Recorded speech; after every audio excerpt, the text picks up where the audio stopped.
মেজবাবু। আচ্ছা, তো ভালো।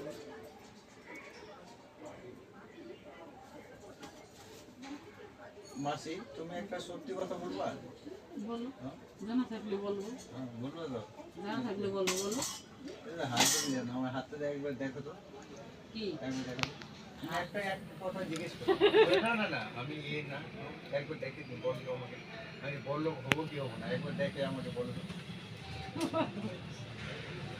আমি যেভাবে চলতে বলবো, তুমি মুসলমানের ছেলে হও, হিন্দুর ছেলে হও, কায়েস্টের ছেলে হও, আমি তা দেখতে পাবো না। আমি যেভাবে চলতে বলবো সেভাবে পাইতে পাই চলো। হ্যাঁ, আমি মা ওবারে ফেলতে বলবো না, ভালোবাসতে বলবো না, পয়সা কথা আমার। আর আমি কোনো বন্ধু বান্ধবের সাথে মিশবা হিসাব করি। 10 টাকা যদি থাকে না ভাঙলে চলে না, 2 টাকা ভাঙবে। থাকবে কত? 8 টাকা। 8 টাকা নিয়ে সেখানে মিলের একটা দিন চলতে হবে, 2 টাকা ভাঙবা, সেখানে থাকবে কত? 6 টাকা। ওই 6 টাকা তুমি একটা মাস নিবা, আমার হিসাবে যদি চলতে চাও তবে তুমি বড় লোক হবা। কিন্তু হ্যাঁ, আর তোমার যে আইন আমি বলবো সেই আইনে চলো।